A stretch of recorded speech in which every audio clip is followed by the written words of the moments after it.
So, welcome everyone. I'm Alexandre Mihalcha, and today we have one of the industry leaders, George Paliani, a co-founder of Futurum and founder of Paliani BC. Welcome, George. How are you doing today? Hi, and thank you very much for having me. Awesome, and I'm excited to have you on the podcast today as well, and I'm sure you're going to be of great value for the audience. Now, before we dive in, could you give us a quick overview of what Futurum does? Yeah, certainly. So at Futurum, we do global international events, meetups, big conferences, summits, some private special gatherings, investors, dinners, breakfast, brunches, many other things. We do it together with my partner, co-founder, my beautiful Crypto Cobra, Alina Crypto Cobra. Thank you very much. Provided by Alina, by the way. And we are an event agency, which is doing all this stuff plus some let's say sophisticated things like inviting and managing like high net worth individuals or special guests like CZ, like Vitalik Buterin, like Don Weiss, like some other like guys who are like big, especially in the cryptosphere. Okay, that's really fascinating. And what inspired you to create Futurum? And when you saw that opportunity, what gap in the system did you realize no one else was solving? Very simple. It's because of my main business, which is Paliani BC, which is Paliani Business Consulting, where we're consulting mainly high net worth individuals and and innovative companies and startups, right?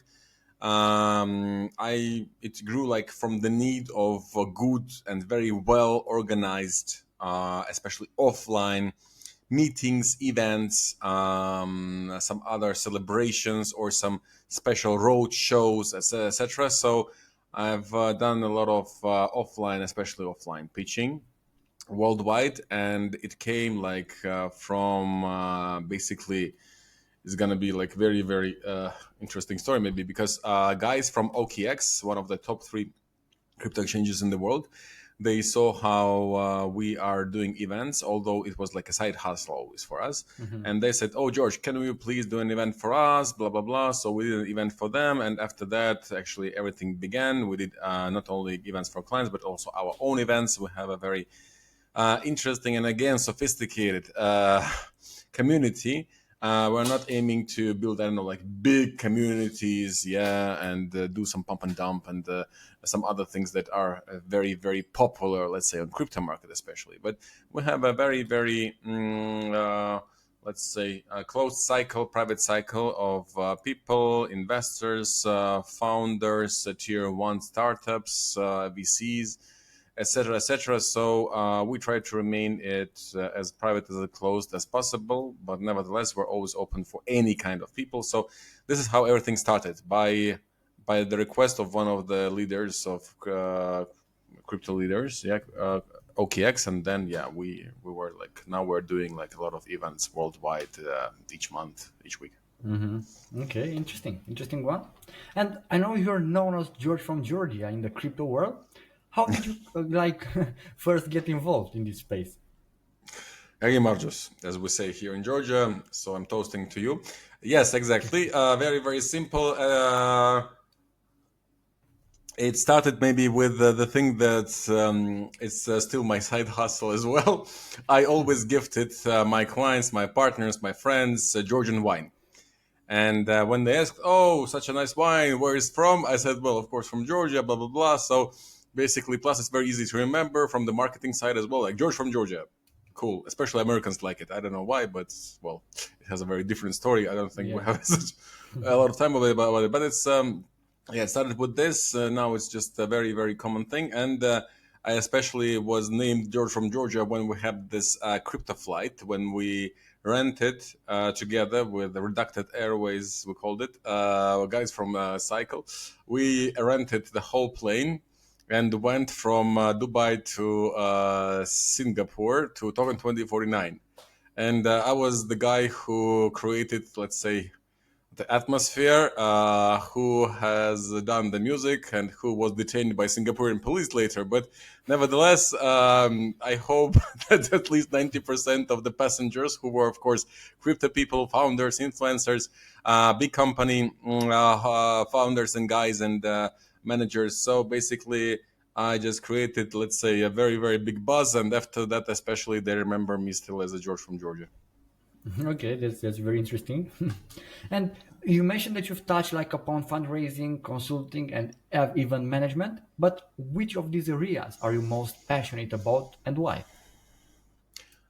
If we talk about passionate, I would say events. If we talk about ROI, yeah, return on investment is, and let's say even less hustle is, I would say, my consulting business because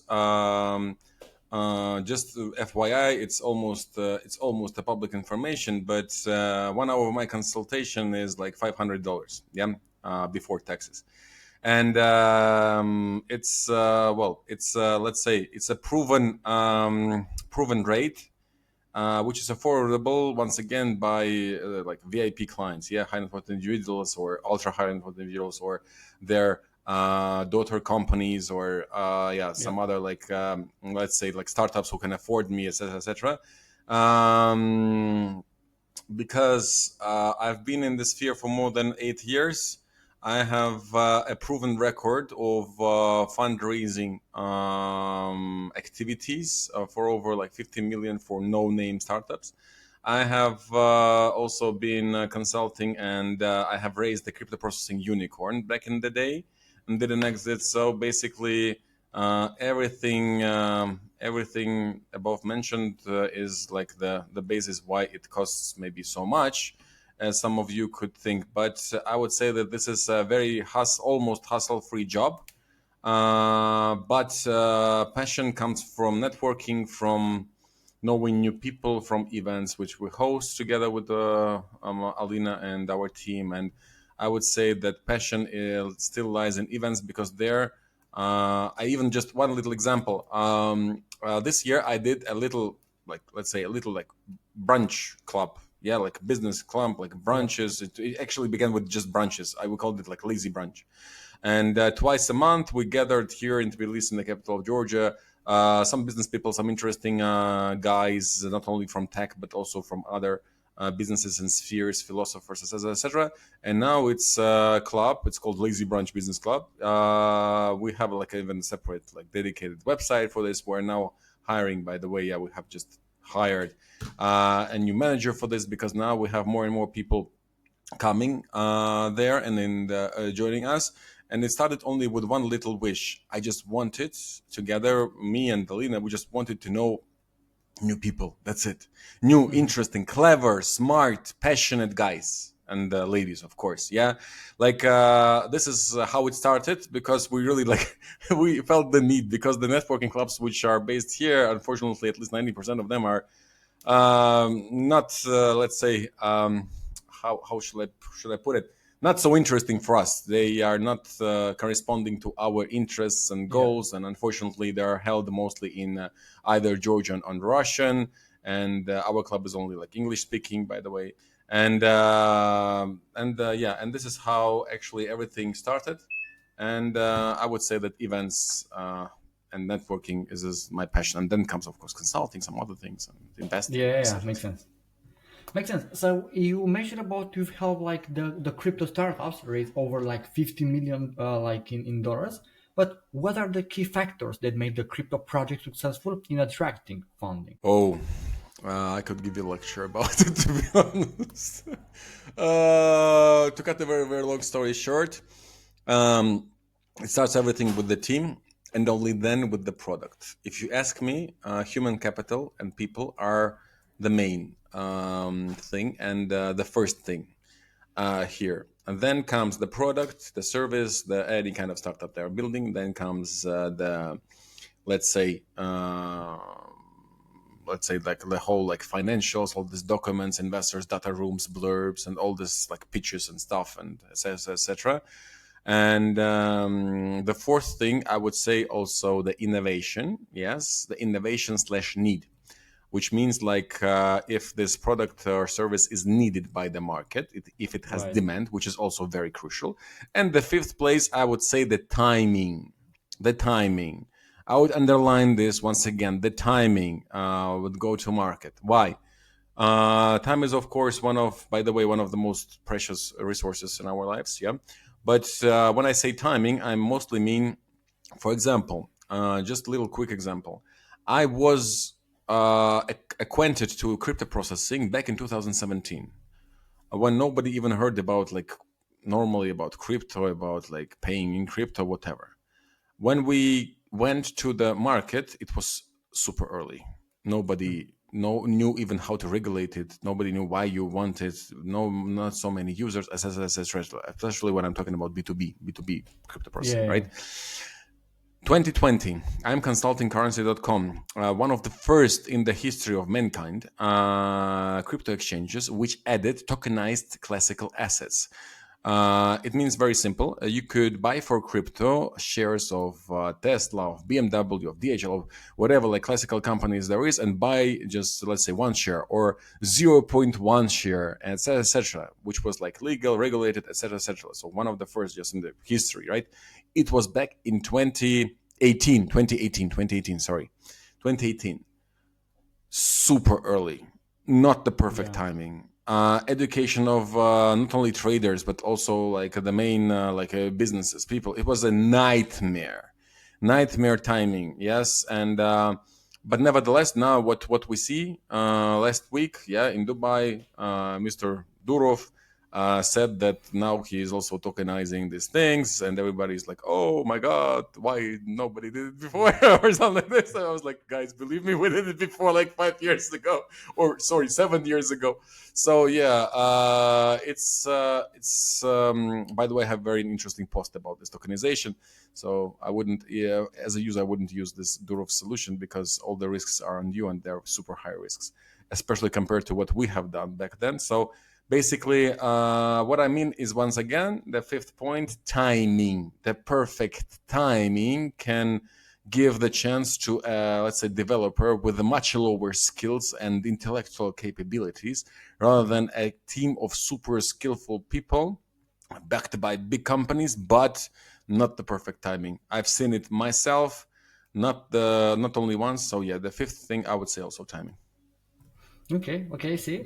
And for example, what are some common misconceptions that high net worth individuals have about the crypto and how to address them? I have two types mostly. The questions from, let's say, like two types of these clients, yeah, and this audience. Let's call it like this, which I can at least share.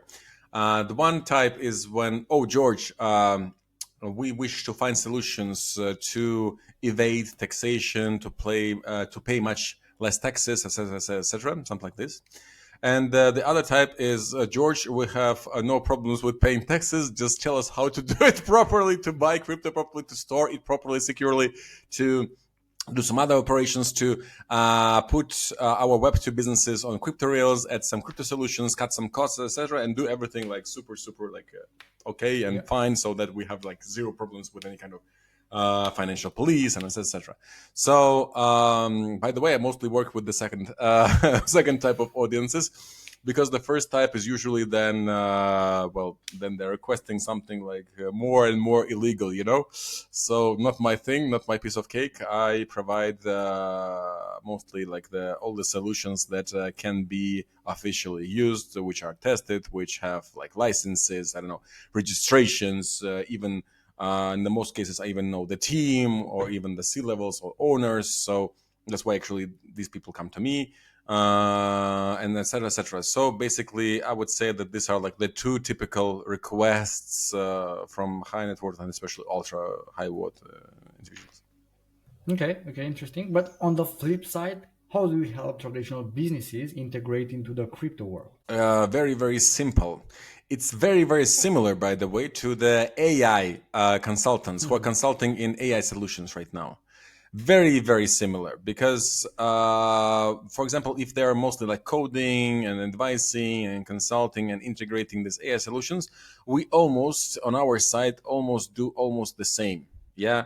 We do the market research, the competitive analysis, also if it's required, some other things, yeah. And we provide the concrete business or concrete business ecosystem of the client, or concrete goal, the providers, the list of provider solutions with I don't know, one of the best analysis which you can get, especially as such individual, because we do not only gather, let's say, like open source data, right?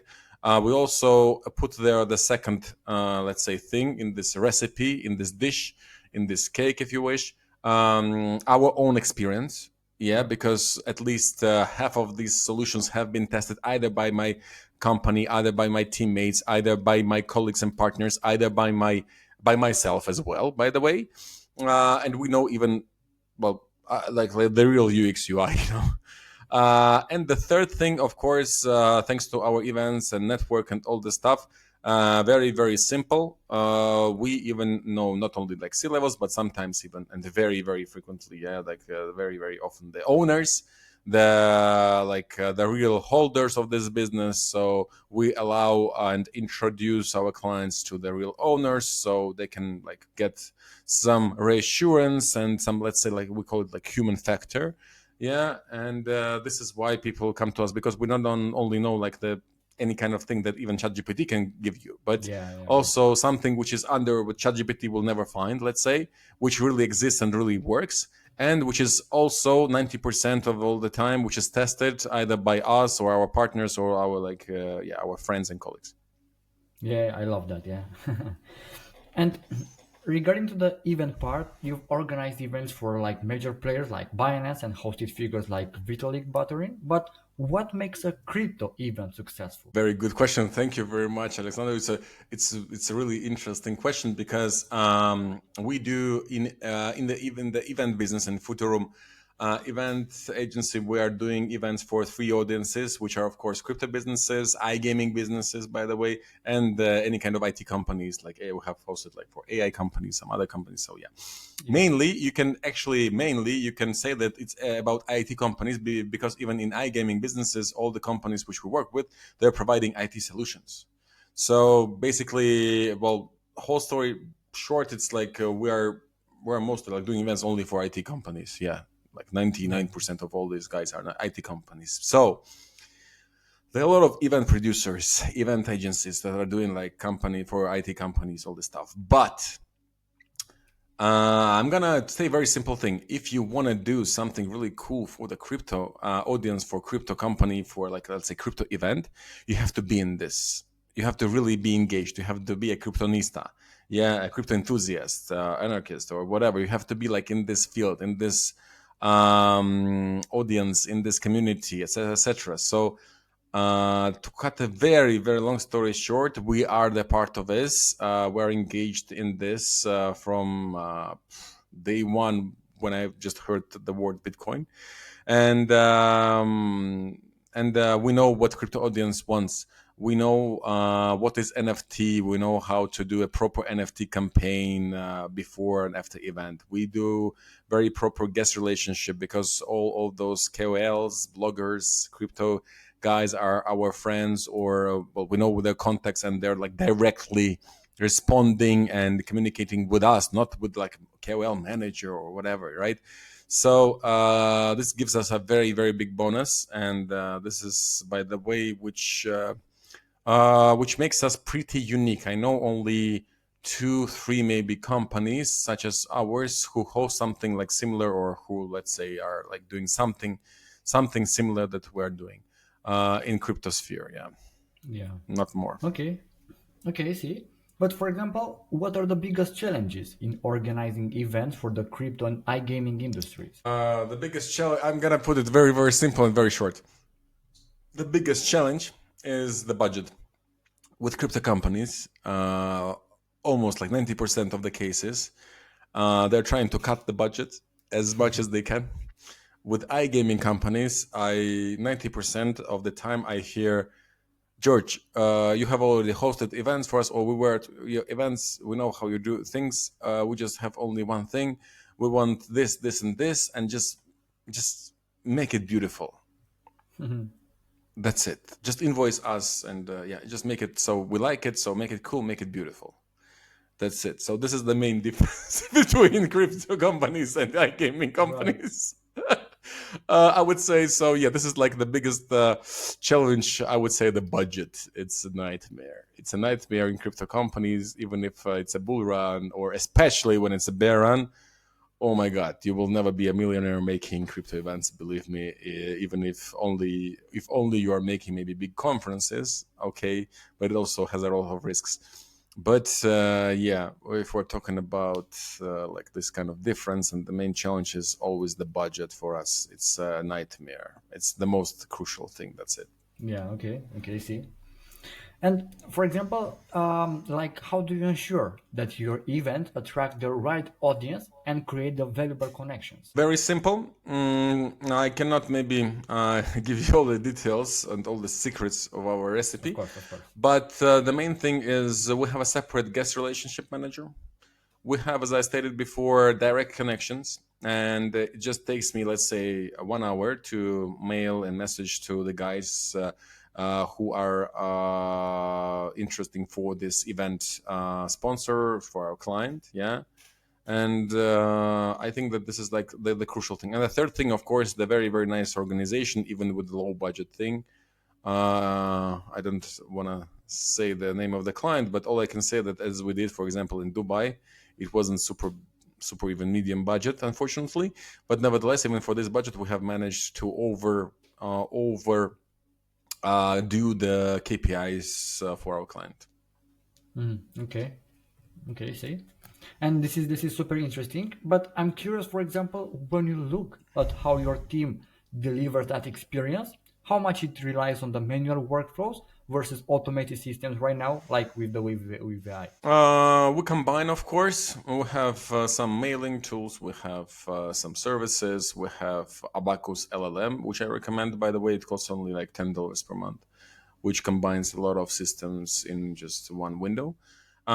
So yeah, we use and integrate not only AI tools, but some, let's say, unsophisticated classical tools of mailing and some other things. So basically, yeah, we combine both. We combine both, and that's how we survive. And by the way, I'm just gonna add another thing. I used to have very different teams of 2 3 people, teams of 20 people, teams of 50 plus people, and many like kind of like management Yeah. and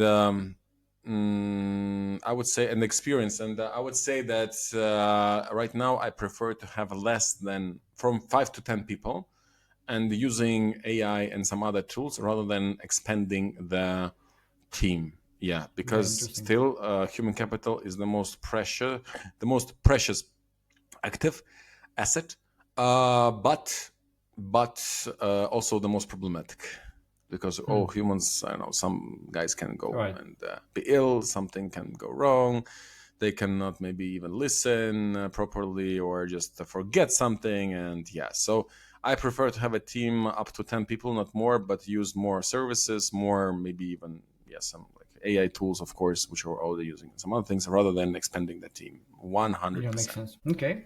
But for example, when you talk to potential clients, what's the biggest misconception they have typically about what you do? I have zero problems with the clients who already have been to our events or have been our clients. I have zero problems with them, because they either have seen how we work, either have experienced as a guest, right? Or either have also been served as a client. So I have like zero problems with them. The only problem which always remains is what? Budget. So But this is like the crucial thing usually. But when we're talking about new leads, when we're talking about like new people, I would say that the biggest, I don't know, the biggest misconception is that people. I would say that the people who are not in this business, or who have never done any even a little meetup, they think that it's nothing, it's not a serious job, it's nothing serious, nothing special, nothing fancy, nothing complicated, nothing to be like yeah, done there. Everything can be like done by AI or by, I don't know, Google Suite or some other like things. Just email the guys and they will come, blah blah blah. They're forgetting they were living in a much different world, that you have to ping and reping guests and speakers and people so that they come. You have to do a lot of, let's say, relationship management. Yeah. Like guest relationships, someone that just have good relations, etc., so that they come to your event, not to other side event, for example. You are competing between a lot of other events, providers, etc., people, products. So I would say that the biggest misconception is that if a guy hasn't ever done even the smallest meetup, especially in our industry, he or she thinks that, oh, I don't need Right. it. Our CMO will do it. Our, I don't know, biz dev will do it, or our analytical manager like will do it, or someone from the IT team, God forbid. So yeah, and it doesn't work. Unfortunately, 90% of the time it's just a nightmare, because we also do a so-called event marketing, and which is also crucial. So basically, yeah, this is the biggest misconception. If a guy hasn't done any kind of event in his life, especially in the sphere, he thinks usually that it doesn't cost a lot. Why do I have to pay? Blah blah Yeah. blah. Okay. Makes sense. Makes sense. And now, looking at the broader industry, what key trends are you seeing in the crypto and iGaming industries? Oh, very very nice question, which requires like a very very long answer. And to be honest, because I have seen a lot of changes, a lot of changes. I have recently in October written at least, like, I have given one interview and two articles about, by the way, iGaming and crypto. You can just find them, just Google, just George Paliani, crypto payments, whatever.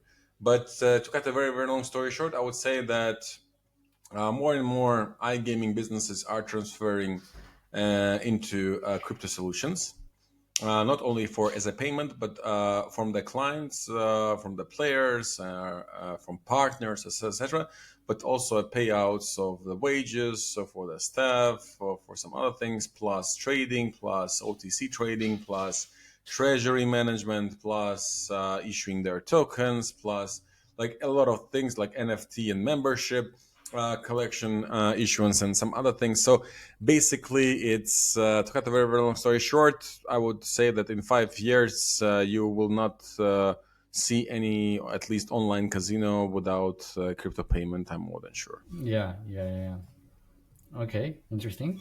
And for example, in your opinion, what advice would you give to someone looking to get involved in the crypto space? Yoga, do yoga, do yoga. Otherwise, the industry will eat you alive. Very, very tremendously changing each, not day but hour and minute changing industry, especially when we're talking about any kind of crypto markets or cryptos, yeah, cryptocurrencies. So if you are trading, yoga. If you're doing events, especially crypto events, yoga. If you are, I don't know, doing any kind of biz dev or any kind of PR or marketing for especially crypto startup, just find time for yourself and do yoga, and so on and so forth. So I would say that the most privileged people in crypto are IT guys, because they at Yep. least have their own schedule, and they can like do, like, they have private life, and they have like this, let's say, perks. And the most unprivileged are biz devs, especially good biz devs. It's much more complicated to find a proper, let's say, biz dev salesperson in cryptosphere rather than a proper IT guy. Believe me, I've looked for both a million times, because I have helped a lot of startups in this as well. So believe me, it's much, because people got burned out. I got at least 3 times burned out, especially the last Yeah. one was a nightmare. After Abu Dhabi, Bitcoin Mena Abu Dhabi, for 3 months I just went to Bali, and I wasn't like available for almost like anyone. So if you do not do yoga, if you do not do any kind of sports, if you are into obsessive drinking and smoking and doing even worse thing, crypto is not for you, because um, I'm gonna say something personal here, super personal now. I had a very very well I have sorry well, I have a very very good acquaintance, and just a lad of mine, who is who still is CEO, or at least like he co-founded one of the most prominent crypto companies, who is doing crypto researches and investigations, finding the crypto which was stolen and some other things. Very very Okay. interesting, very like super mega guys who are working together with Interpol, with FBI, with other police departments from all over the world. So yeah, like they're super talented, smart, and they're really like super mega professionals. So he did a lot of road shows. He did a lot of events, especially like because he was meeting their people. A lot of partnerships, a lot of clients, a lot of investigations, a lot of work, a lot of traveling.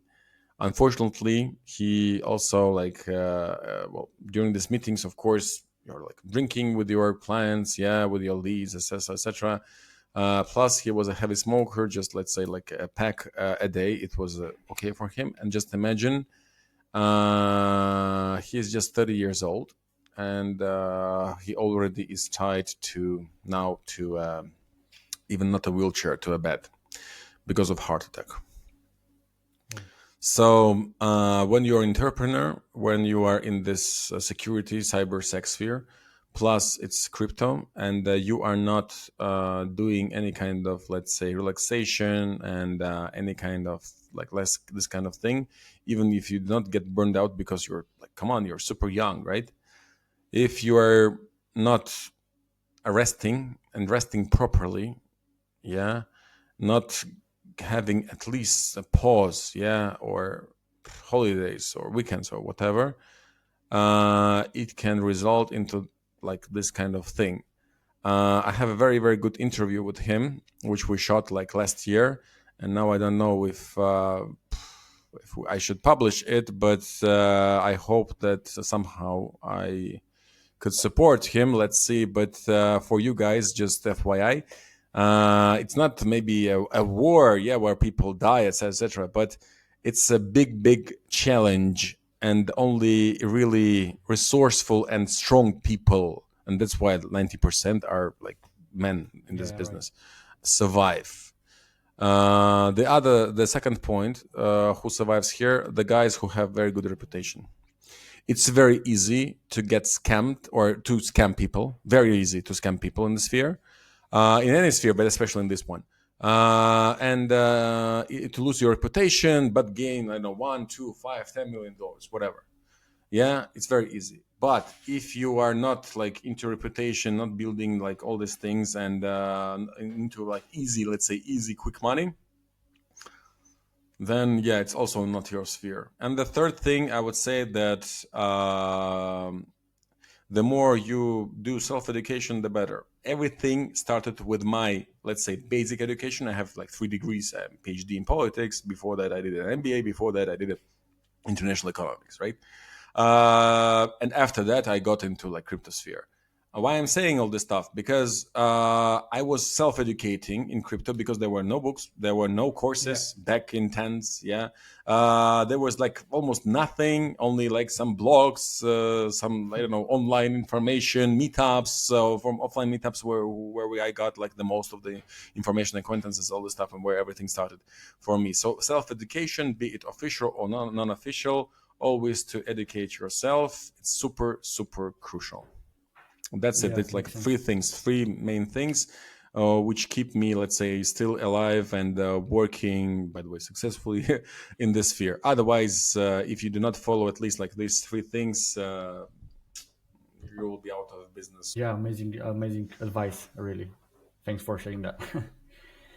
Yeah, and before we wrap up, I'm curious about what's on the horizon. So, when you look at Futurum's journey over the next few years, what possibilities excite you the most? Once again, I'm gonna go back to what I started with: meeting interesting, clever, smart people. That is the most crucial thing, which really drives me crazy and which motivates me. Meeting really those guys who are doing history, not only in blockchain, but like in the Yeah, humankind history, but especially in tech, because I believe in tech a lot. And this is what's really like, this is why we're using this AirPods mugs, having this conversation, yeah, via these MacBooks and microphones, whatever. So because they all are like the real doers, yeah, built by real doers, by passionate people who really like worked their asses off, so that we like have this for all the humankind and have this progress and opportunities. Exactly, yes, Alexander, thank you. Exactly. So basically, this still drives me and motivates me. And the smarter and the most interesting and the smarter people I meet, the smarter I get, the more interesting ideas I get. And this is like the biggest motivation for me, and the biggest thing which I really like, and which motivates me to get up from my bed each morning and do this thing. Yeah, amazing. Yeah. And for listeners who want to learn more or potentially work with Futurum, what's the best way to get in touch?